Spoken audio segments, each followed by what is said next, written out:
da parte de Deus nosso Pai e do Senhor Jesus Cristo, seja com todos vós. Agradeço desde já todos aqueles que o Espírito Santo vai trazer para este culto nesta noite e pela palavra maravilhosa que Deus tem para colocar em nossos corações. E nós vamos então louvar ao Senhor.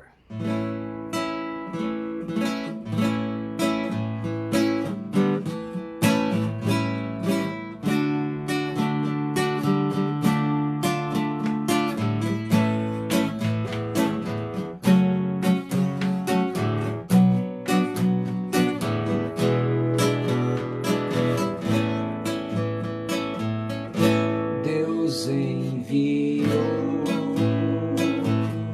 seu Filho amado para morrer no meu lugar. Na cruz pagou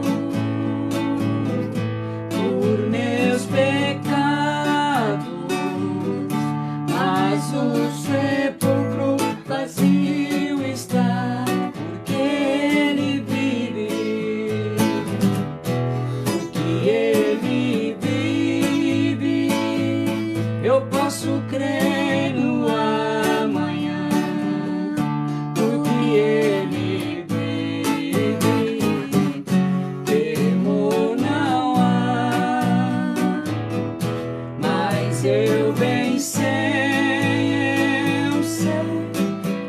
Meu futuro está nas mãos do meu Jesus, que vivo está. Um dia eu vou cruzar os rios e verei então um céu de luz.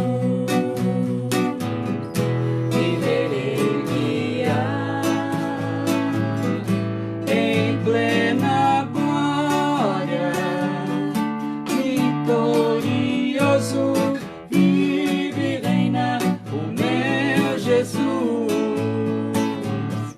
porque Ele vive.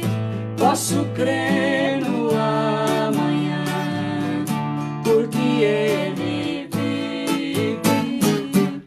Temor não há, mas eu bem sei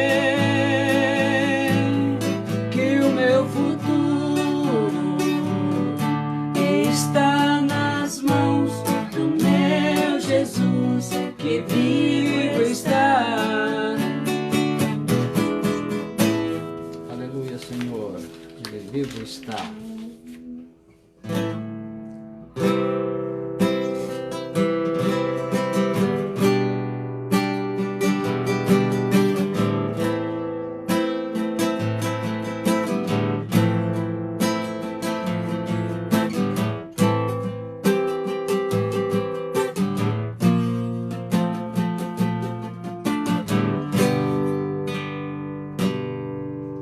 O Espírito de Deus está aqui,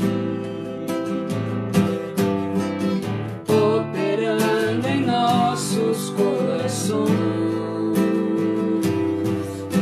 trazendo sua vida e poder, ministrando sua graça e amor. Os feridos de alma são curados, os cativos e oprimidos livres são, os enfermos e doentes são sarados, pois o Espírito de Deus está aqui, pois o Espírito de Deus está aqui. Pai, eu quero contemplar tua glória e majestade.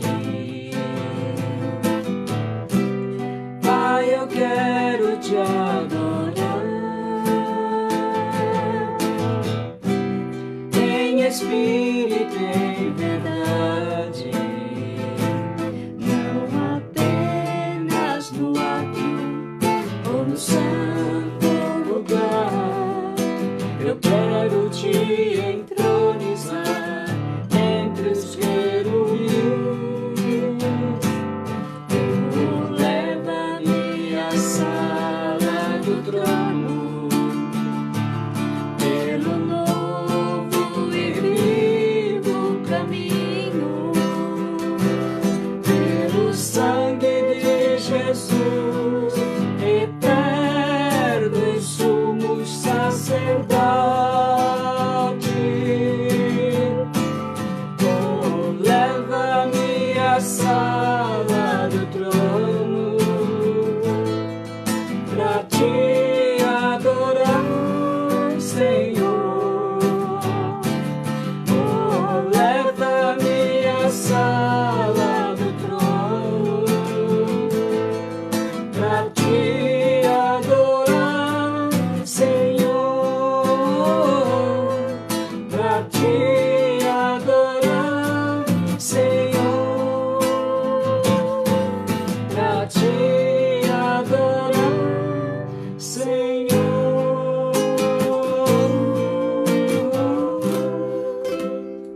Aleluia. Glória a Deus.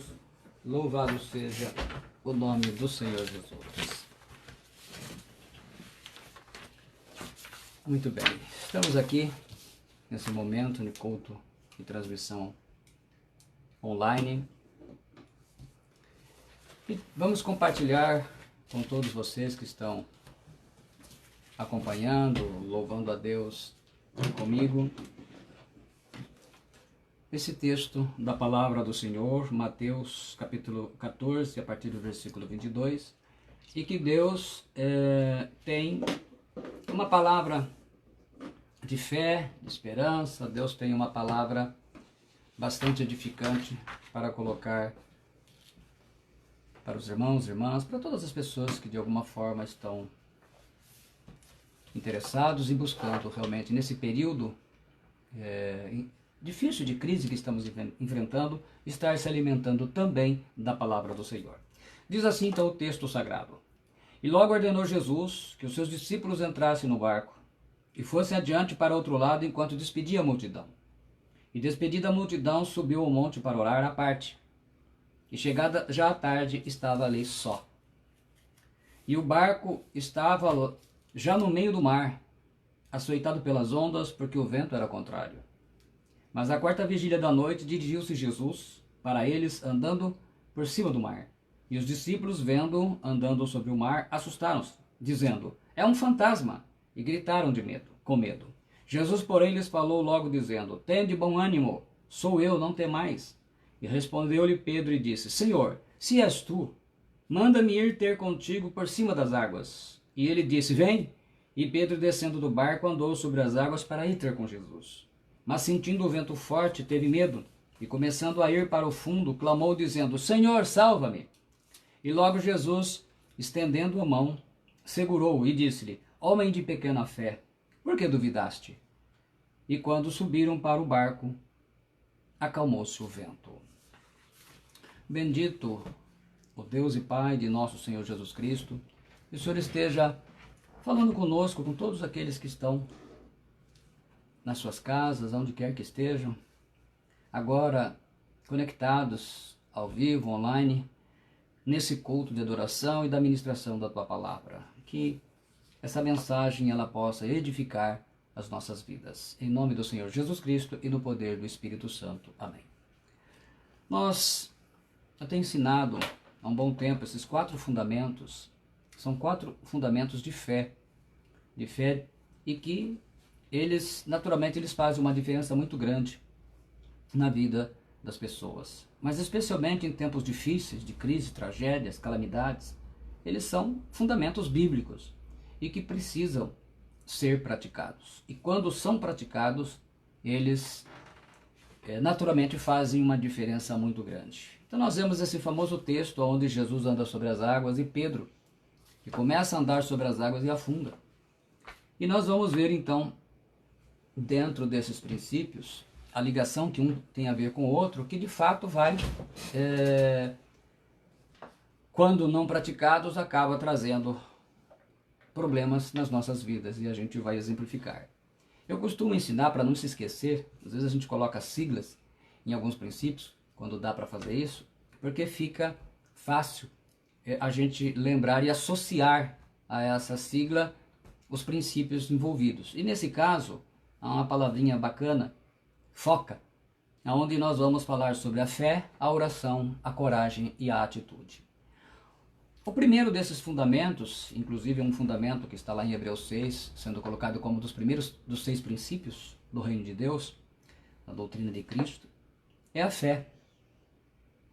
E fé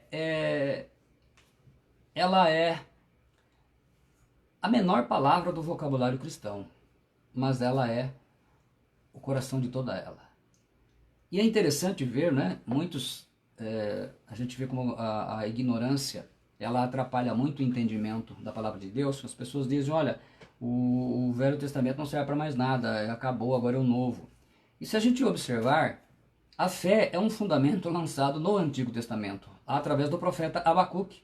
E é tão importante a visão que os apóstolos tiveram dessa revelação do profeta, que eles introduziram na mesma importância, e ela acabou transformando todo o sistema de ensino doutrinário, tanto que o próprio Senhor Jesus veio e deu muita ênfase à fé. E a gente vê então em Abacuque 2,4, quando Deus coloca lá na parte final do versículo, na parte B, mas o justo pela sua fé viverá. O apóstolo Paulo cita esse texto em Romanos 1,17, em Gálatas 3,11, o autor de Hebreus também cita em capítulo 10, versículos 38 e 39. Então a gente vê que a fé, um elemento, uma revelação do Antigo Testamento, é muito interessante ver, porque a lei toda de Moisés, com 400, 500 leis, mandamentos e decretos, agora está traduzida num elemento, num princípio fundamental no Antigo Testamento, a fé, e ela é incorporada como doutrina, e a doutrina básica do cristianismo, porque tudo é pela fé. Salvação é pela fé, batismo com o Espírito Santo é pela fé, tudo é pela fé. E então ele coloca isso. E a gente vê então esse primeiro fundamento, a fé. Para que a gente possa entender bem a definição de fé, porque às vezes é muito difícil você definir, a gente tem que entender.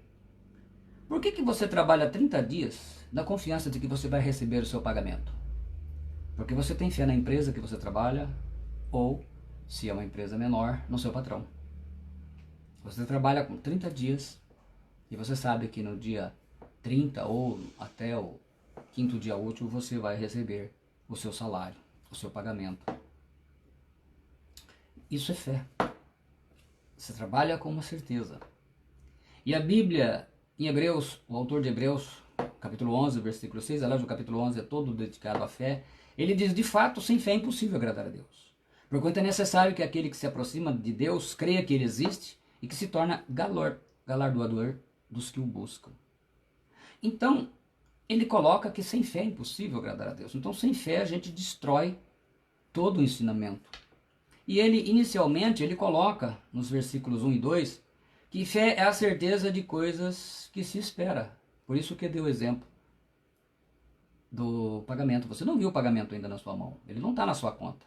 Mas você trabalha por ele. A palavra certeza aí, ela quer dizer uma certeza, a palavra hipóstasis, quer dizer, é uma certeza mesmo quando a mente e a razão dizem não.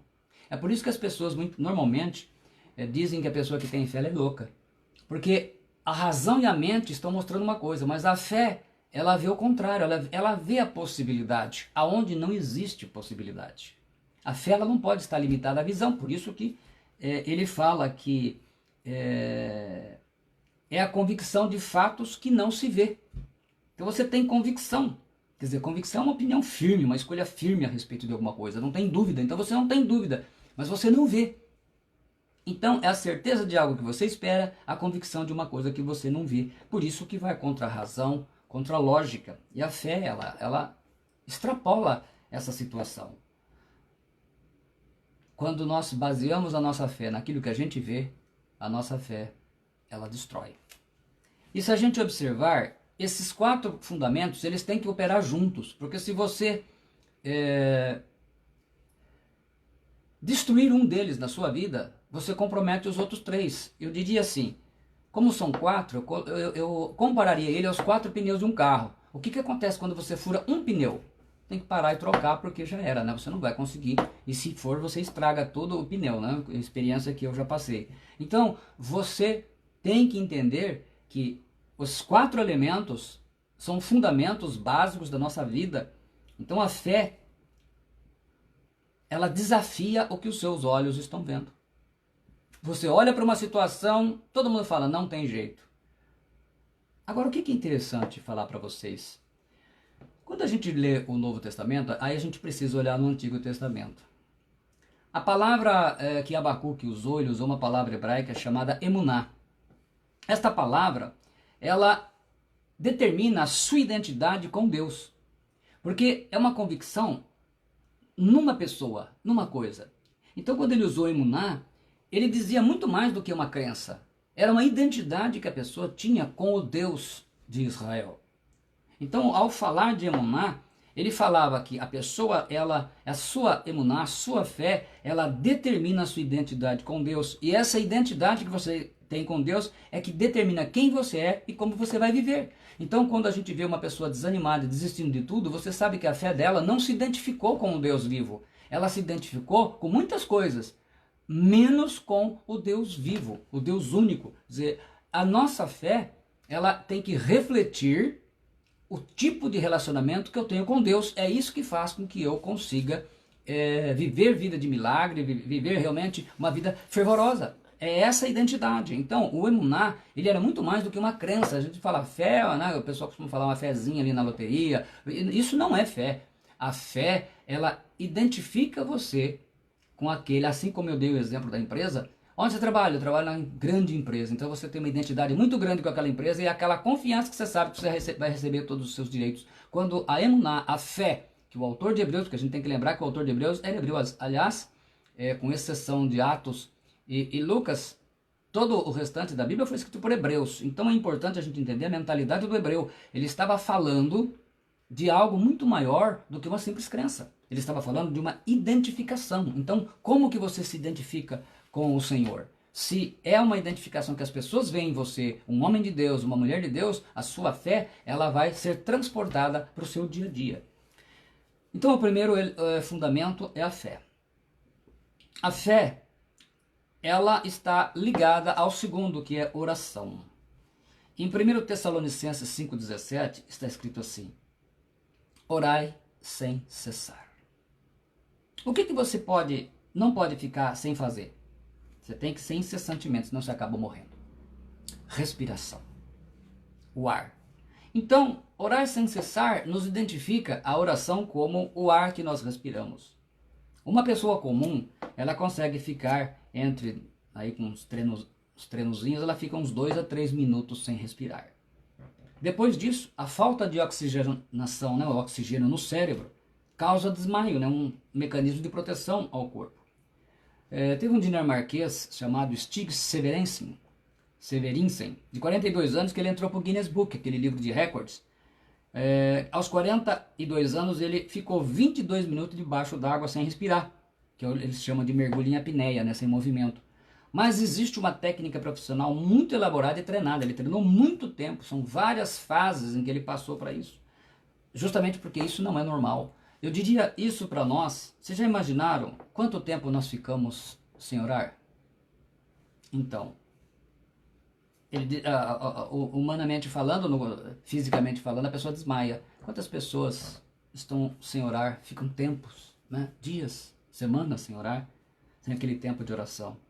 Tiago 5,16 coloca algo poderoso sobre a oração. Ele fala: confessai as vossas culpas uns aos outros, nos vossos pecados, e orais uns pelos outros para que sareis, para que vocês sejam curados.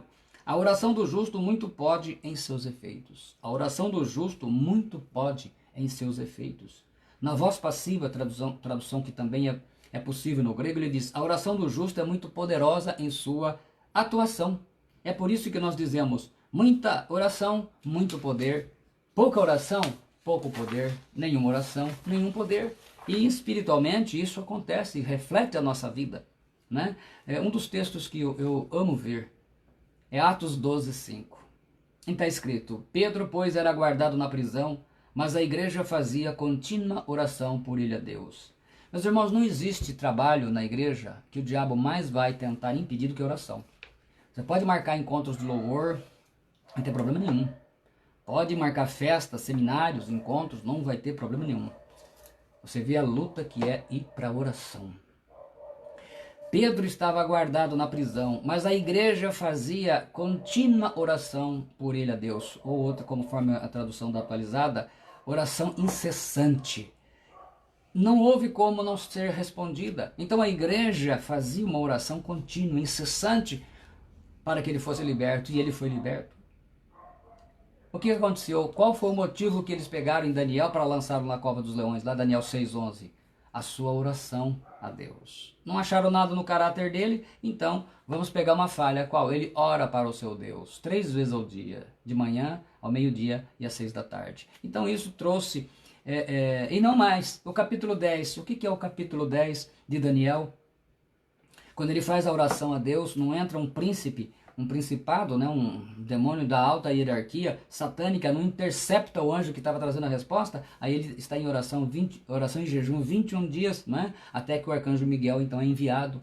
Observem o que o diabo tentou interceptar: a resposta de oração. Então, na nossa vida, o dia que cada cristão, cada congregação, que a igreja do Senhor como um todo, ela entender a importância que a igreja de Atos entendeu da oração. Se você pegar o livro de Atos e os evangelhos, começa a pegar todas as vezes que cita que eles oravam. Você vai ver, você vai ficar impressionado. O apóstolo Paulo, quantas vezes ele fala de oração nas suas cartas? Porque, de fato, a oração, ela é a vida do cristão. A fé é alimentada pela oração e a oração alimentada pela fé. Quanto mais fé eu tenho, mais eu oro. Quanto mais eu oro, mais fé eu tenho. É consequente, é uma coisa consequente. Uma pessoa que tem bastante fé, ela necessariamente precisa estar orando. Então, são elementos muito importantes nas nossas vidas. Aí depois nós temos o terceiro, que é a coragem.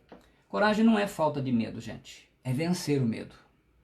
Coragem é uma determinação para você enfrentar uma situação emocionalmente, moralmente ou fisicamente difícil. Uma situação impossível, uma situação realmente dramática. É o mesmo que ter bom ânimo, conforme algumas traduções. O famoso texto que nos mostra essa questão da coragem é Josué 1:9, muito bem conhecido pelas pessoas em geral. Não te mandei eu? Ser forte e corajoso, não temas nem te espantes, porque o Senhor teu Deus é contigo por onde quer que andares. Então Deus coloca essa... Veja bem, como Josué era uma pessoa de fé, uma pessoa de oração, associa isso à coragem. Então se a gente colocar na frente dos dois pneus da frente, a fé e a oração. Os dois pneus de trás, a coragem e a atitude. Agora ele é um homem corajoso. O Senhor, quando apareceu a Paulo, o apóstolo Paulo estava sendo levado para Roma, queria pregar para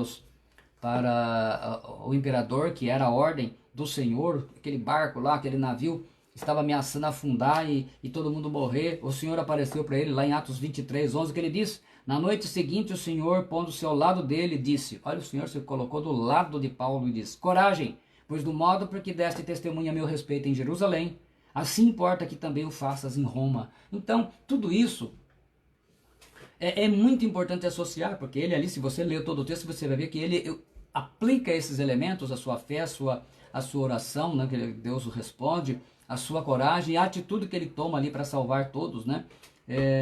Ter coragem não é desistir. Ter coragem é não desanimar. Então, ter coragem é você estar determinado, é por isso que a palavra coragem está ligada à determinação. Determinado realmente a cumprir o propósito de Deus, a fazer aquilo que tem que ser feito, fazer a obra de Deus.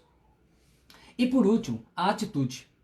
A atitude e os verbos que a gente vai encontrar na escritura, nas traduções mais comuns, é dispor e levantar. Eu estava contando mais ou menos, dispor quase 100 vezes encontrei. Levantar, você perde de conta. Levanta-te, dispõe-te, sempre atitude, é o modo de proceder, de agir. É tornar, você tomar uma iniciativa, você ter iniciativa, é a forma que você procede. Em Atos 9:6, o texto clássico da conversão do apóstolo Paulo, quando então Saulo é derrubado e fica cego pelo Senhor, que o Senhor fala, cobra dele, né, porque que ele estava perseguindo ele, através dos cristãos, Paulo, a gente vê a atitude dele, ele fala, e ele tremendo e atônito, ele estava tremendo e atônito, disse, Senhor, que queres que eu faça? E disse-lhe o Senhor, levanta-te, é o verbo da atitude, levanta-te e entra na cidade e lá te será dito o que te convém fazer. Então a atitude é o que vai finalizar. Assim como os carros têm tração traseira, né? A coragem e a atitude que vai impulsionar você para os desafios, que vai impulsionar você para enfrentar as coisas que você está enfrentando. Então a gente vê, por exemplo, no caso aqui de Pedro, aí então Ananias, ainda concluindo, Ananias, o Senhor fala para Ananias, né, quando Ananias ficou com medo. Meu Deus do céu, esse Saulo está matando todo mundo, eu for lá, ele vai me matar, o Senhor disse. Disse-lhe, porém, o Senhor, vai, porque este é para mim um vaso escolhido, para levar o meu nome diante dos gentios, dos reis e dos filhos de Israel. E eu lhe mostrarei quanto deve padecer pelo meu nome. Atos 9, 15, 16. Isso tudo agora a gente olhando aqui. Olha o Pedro. Vamos ver os elementos na vida de Pedro. Os apóstolos, então Jesus foi orar. A gente vê um princípio muito importante, que Jesus não perdia a oportunidade. E lá os discípulos, na quarta vigília da noite, ele está andando, de madrugada ele está andando. E os discípulos, vendo Jesus andando sobre o mar, eles se assustaram. E infelizmente começa, como muita gente ainda, mesmo cristão, ainda tem essas práticas, né? Acredita em coisas, né? Acredita em assombração, essas coisas. Eles acreditavam em fantasma e gritaram com medo. Então Jesus falou, olha, tenha coragem. Sou eu, não tenho medo. Então Pedro, é interessante ver como que o Pedro foi audacioso. Ele fala assim, Senhor, se és tu, manda-me ir contigo por cima das águas. Jesus honrou a fé dele. Vem! E Pedro, então, olha, descendo do barco, andou sobre as águas para ir ver com Jesus. Então ele começa a andar. Ele começa a caminhar. Ele começou a fazer algo milagroso, maravilhoso. Mas aí diz, sentindo o vento forte, alguma tradução fala reparando, né? No original fala isso mesmo. Ele começou a reparar, a observar. Ele percebe, ele sente, então ele usou sentimentos, né? Ele começou a sentir aquele vento forte, ficou com medo de afundar. Aí ele clamou, começou a afundar. Por quê? Por quê? Porque ele destruiu, furou o primeiro pneu. A fé. Quando você perde a fé, automaticamente você vai prejudicando os outros. Porque uma vez a fé, ao invés da oração, entra o medo, o pânico. E aí você fica com medo, perde a coragem, e a sua atitude não é a atitude de alguém determinado, é a atitude de fugir da situação. Então, se a gente olhar na nossa vida, eu creio que nesse momento, que tudo que está sendo feito, esses elementos, esses 4 fundamentos, são fundamentais na nossa vida. E nós temos que entender que eles precisam funcionar todos juntos. É uma equipe. São 4 fundamentos básicos da fé. Em tempos de coronavírus, Covid-19 e tantos males, tanta situação, desemprego, doença, tragédias, quando a gente enfraquece na fé, infelizmente o medo entra no lugar dela. E entra no lugar dela e neutraliza a coragem, entra desânimo, depressão, pânico. E no lugar da atitude a gente perde. A pessoa fala, essa pessoa não tem atitude, ela não tem iniciativa. Nós perdemos, e com isso, a nossa vida de oração. Se a gente observar hoje, uma grande parte das pessoas, mesmo os que dizem cristão, não tem uma vida de oração. Uma vida frequente, regular, satisfatória de oração. Isto é, eu coloco satisfatório. O básico seria 1 hora, mas pelo menos uns 10, 15 minutos por dia de oração. E isso justamente mostra que esses elementos, pode dizer aí na sua casa, aonde você está me ouvindo essa mensagem, fé, oração, coragem e atitude. Fé, porque você precisa crer no poder de Deus. A oração é a que vai ligar a sua fé, vai fazer com que essa fé ela se materialize através da oração e você creia que Deus vai te responder. A coragem porque você sabe que diante das adversidades você não vai poder fugir. E a atitude é você fazer.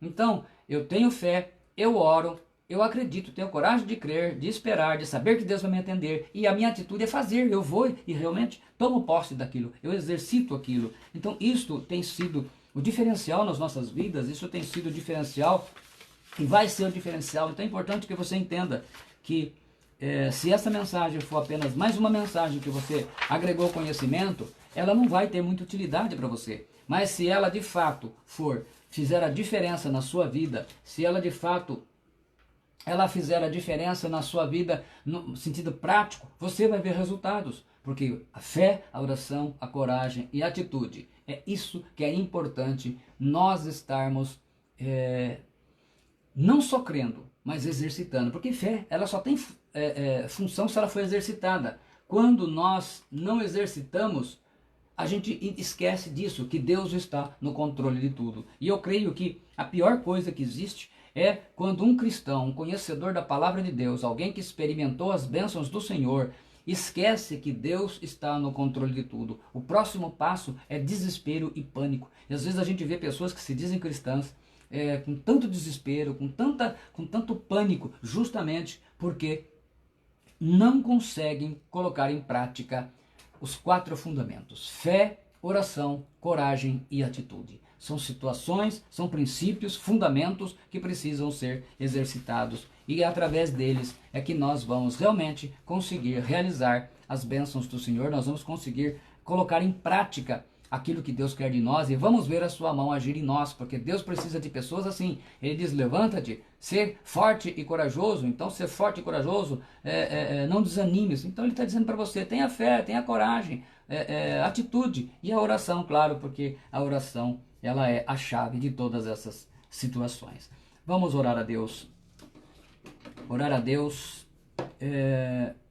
como nós temos feito esse tempo todo. Então, nessa situação de Covid, de tantas outras crises, porque isso sempre vai estar acontecendo, é muito importante que você não se esqueça disso. Então vamos orar, vamos abençoar, como eu falei numa das minhas mensagens aqui online, para nós não esquecermos de orar pelas nações, e nós vamos estar orando pelas nações, orando pelas pessoas. Pai Celestial, em nome do Senhor Jesus Cristo, eu quero te agradecer, porque mais um dia nós estamos aqui no culto, nesse culto online, ministrando a Tua Palavra, a todas as pessoas que o Senhor tem agregado, aqueles que estão realmente sedentos, estão buscando algo do Senhor. Que o Senhor esteja falando no coração de cada um e possa estar renovando esses princípios de fé, de oração, de coragem e de atitude. Ó Pai, todas as pessoas que estão ouvindo, não somente nesse momento, mas vão ouvir o vídeo, a mensagem, receber essa mensagem, que o Senhor esteja abençoando, protegendo as suas vidas, Senhor, e reavivando. Ó Deus, agora que ele está entendendo, ela está entendendo a sua fé, a sua oração, a sua coragem e a sua atitude. Ó Deus, eu os abençoo em nome de Jesus para com isso. Eu oro pela vida dos médicos, enfermeiros e todos os funcionários do sistema de saúde do mundo inteiro, do Brasil e de Agudos em especial também.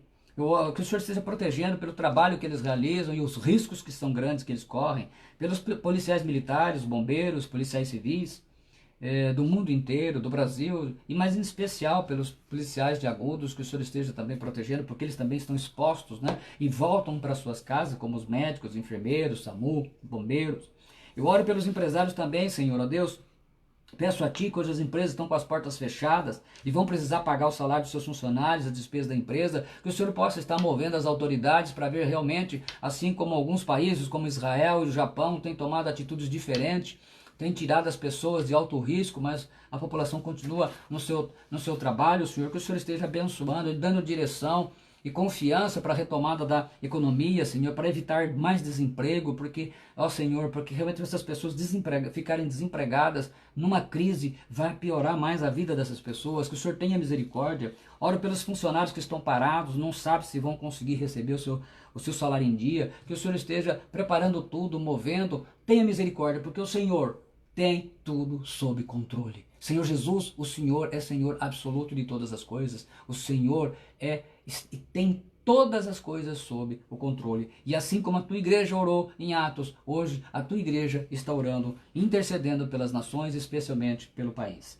Ó Senhor, pelas pessoas que estão desempregadas, pelas pessoas que são trabalhadores informais, pessoas que têm dificuldades e agora estão numa situação pior ainda, que o Senhor olhe por elas, que tudo isso sirva para que aproximá-las de Ti, aqueles que não são salvos, que possam alcançar a salvação, que possa, Senhor Deus, essa mensagem alcançar muitas vidas, pessoas que estão desesperadas, pensando em se suicidar, porque não vem saída, que possam ver, Senhor, que através da fé, da oração, da coragem e da atitude, o Senhor vai transformar essa maldição em bênção em nome de Jesus.